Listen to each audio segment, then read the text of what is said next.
Hi there, my name's Coffey. I'm the product manager for FLACS-CFD, GetScon's fire, dispersion and explosion modelling software. And today I want to tell you about our new continuous ignition model. So this model is new to the 21.3 release and allows users to specify a duration for their ignition. And what this means is that over that duration, the simulator will continuously try to ignite the flammable cloud.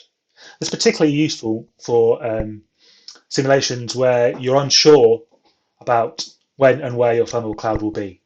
For example, pool fire simulations. It's very easy to use. I'll show you how. All you need to do is open the ignition section. And then as before, you specify the location of your ignition. Here, I'm trying to ignite it just above where the pool is going to be. So I've specified a volume ignition. You can also specify points or lines. And then we need to specify the initial time of ignition. Here I want it to start as soon as possible, so I've set that at 0 seconds. And then we say how long FLACS can keep trying to ignite that flammable cloud.